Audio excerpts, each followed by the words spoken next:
নমস্কাৰ বন্ধু বান্ধৱীসকল, ইলুৰাজ হেভেনলৈ স্বাগতম জনাইছোঁ।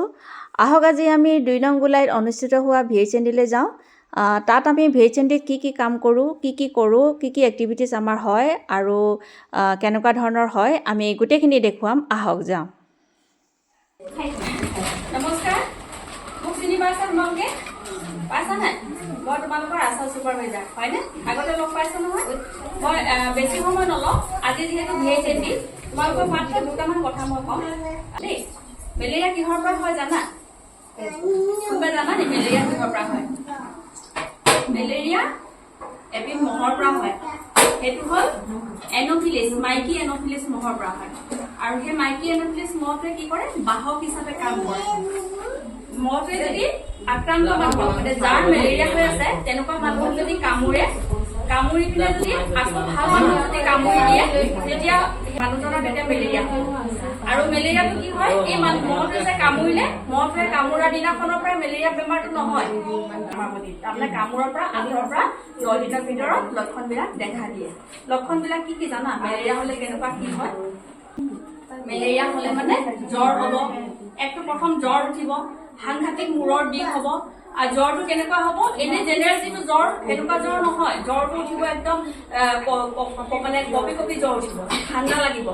আৰু তাৰপিছতে অলপ দেৰি পিছতে কি হ'ব? আকৌ চুৱেটিং হ'ব। তাৰপিছত কি হ'ব? আমাৰ সাংঘাতিক মূৰৰ বিষ হ'ব আৰু ভৰিৰ গাঁঠিবিলাক বিষাব আৰু আমাৰ ভমিটিং টেণ্ডেঞ্চি হ'ব, বমি হ'ব দেই। মেলেৰিয়া হলে মানে এইকেইটা লক্ষণ হ'ব। এতিয়া মেলেৰিয়া হলে মানে আমি কেনেকে গম পাম মেলেৰিয়া হৈছে বুলি?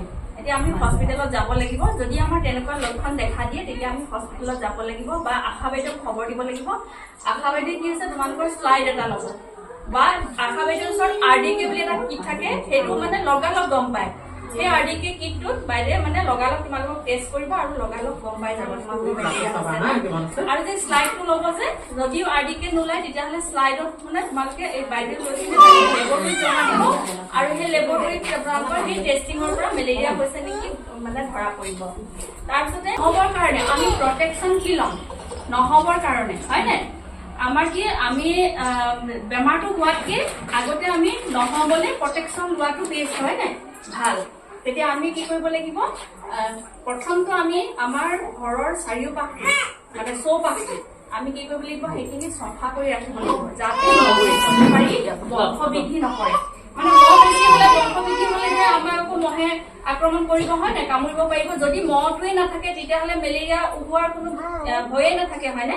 সেইটো কাৰণে যে ঘৰৰ চাৰিওফালে কিছুমান পানী ডোঙা বান্ধি থাকে, বৰষুণৰ বতৰ, এতিয়া বৰষুণ ষ্টাৰ্ট হৈছে হয় নে? পানী ডোঙা বান্ধি থাকে, তাত মহে কণী পাৰিব। লেতেৰা জাবৰ গোট খাই থাকিলে মানে সেইবোৰ তাত মহে কণী পাৰিব আৰু মহবিলাকে তেতিয়া আমাক মানে আক্ৰমণ কৰিব। যদি আমি সেইবিলাকে আঁতৰাই দিওঁ তেতিয়াহ'লে কি হ'ব? মহে কণী পাৰিব নোৱাৰিব আৰু বংশ বৃদ্ধি নহ'ব। তাৰপিছতে আমি কি কৰিব লাগিব? আমি মানে গধূলি সময়ত, সন্ধিয়া সময়ত কি কৰিব লাগিব? ধূপ ধূনা জ্বলাব লাগিব মহ নাহিবৰ কাৰণে। তাতে আমাৰ নিমপাত আমি কি কৰিব লাগিব? নিমপাত জ্বলাই পিনে ধোঁৱা দিব লাগিব। ধোঁৱা দিলে মানে তেতিয়াহ'লে মহবোৰ মানে নাই আমাৰ যাবগে। তাৰপিছত আৰু এটা প্ৰটেকশ্যন আমি ল'ব লাগিব। ৰাতি শুওঁতে আমি কি কৰিব লাগিব? আঁঠুৱা তৰি শুব লাগিব দেই। আৰু গধূলি সময়ত কি কৰিব লাগিব? ল'ৰা ছোৱালীবিলাক সাধাৰণতে কি হয়? সিহঁতি মহে কামোৰা গম নাপায়। আমি ডাঙৰ মানুহবিলাকে কাম কৰি থাকে, মহে কামোৰা গম নাপাওঁ হয়নে? সেইটো কাৰণে আমি কি কৰিব লাগিব? ল'ৰা ছোৱালীবিলাকক হাতীখন চোলা মানে পিন্ধাই থব লাগিব।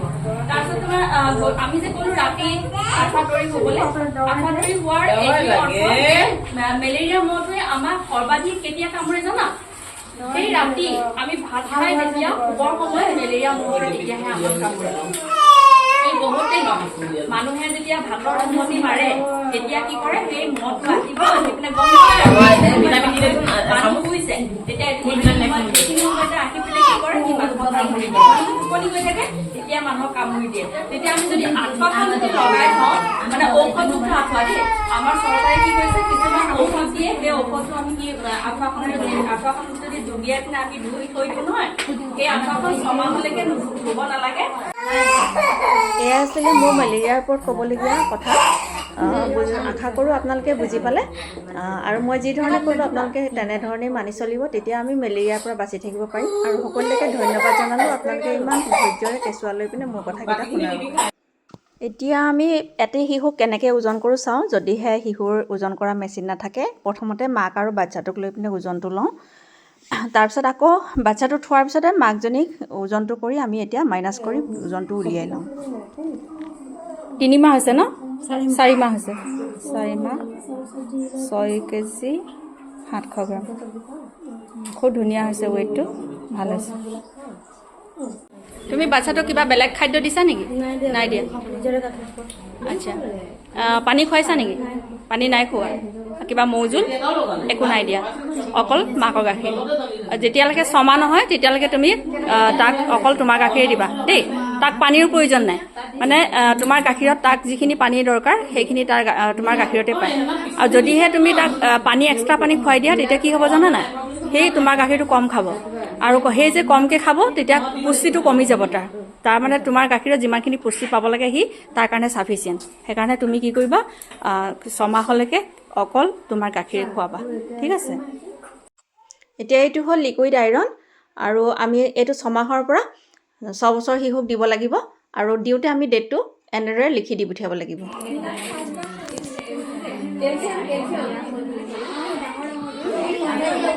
अभी देखो इसको एक बार खिला देगा, नहीं घर में खिलाएगा। अभी देखो इसको ऐसे ऐसे निकला है ना? हाँ, अभी भर्ती हो गया ना? हाँ, बस इतना ही है, इतना ही खिलाना है इसको। हाँ, আইৰণটো দিয়াৰ লগতে আমি কাৰ্ডখন এনেকৈ ফিল আপ কৰিব লাগিব। এয়া দেখিছেনে? আমি বটলটো দিয়া ডেটটো তাতে লিখি দি পঠিয়াব লাগিব। তেতিয়াহে আমি নেক্সট বাৰ আকৌ ফ'ল' আপ কৰোঁতে এই ডেটটো চাই ফ'ল' আপ কৰিব পাৰিম। আৰু এতিয়া তাত লিখাৰ লগতে এইখিনি আমি ক'ত ফিল আপ কৰিব লাগিব, এই কথাকেইটা মাকক বুজাই দি পঠিয়াব লাগিব। তেতিয়াহে শুদ্ধভাৱে মাকগৰাকীয়ে কাৰ্ডখন ফিল আপ কৰিব পাৰিব। এতিয়া চাওক, এইটো এপ্ৰিল মাহত যিহেতু দিয়া হৈছে, সেইটো কাৰণে এতিয়া এইটো হ'ল বুধবাৰৰ ৰাইট চিনটো। ইয়াত বুধবাৰে খোৱা ৰাইট চিনটো, তাৰপিছতে নেক্সট আকৌ এইটো শনিবাৰে দিয়া হ'ব। তাৰপিছত এনেকৈ প্ৰতিটো সপ্তাহত 2টা বাৰ কৰি দিয়া আছে, সেই 2টা বাৰত এনেকৈ আমি ৰাইট চিন দি যাব লাগিব। কেতিয়া ইয়াত 4টা সপ্তাহৰ উপৰিও আৰু এটা সপ্তাহ দিয়া আছে, 5 নম্বৰ সপ্তাহ।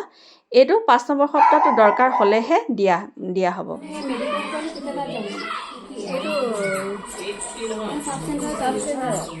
এইটো তুমি খাবা দেই, খাবা হা, এইটো মায়ে খুৱাই দিব। আৰু লগতে আমি মাকগৰাকীক মেনচুৰেল কাৰ্ডখন প্ৰদান কৰিব লাগিব। এতিয়া VHNDত আমাৰ CHO বাইদেৱে প্ৰেগনেণ্ট মাডাৰবিলাকক ANC চেকআপ কৰিছে। এয়া ANC চেকআপ কৰিছে বাইদেৱে, আৰু ANC চেকআপ কৰোঁতে এয়া BP চোৱা হৈছে, আৰু এয়া হাইট চোৱা হৈছে। আমাৰ আশা বাইদেৱে হাইট চোৱাত সহায় কৰি দিছে। এতিয়া মই আমাৰ ANM বাইদেউক অকণমান ৰেকৰ্ড কিপিঙৰ কামত সহায় কৰি দিছোঁ, কাৰণ বাইদেউ ইউৰিন আৰু বেজি দিয়া 2টা কাম একেলগে কৰিব নোৱাৰে। সেইটো কাৰণে আমি মেনুৱেলি এনেকৈ ৰেকৰ্ড ৰাখোঁ।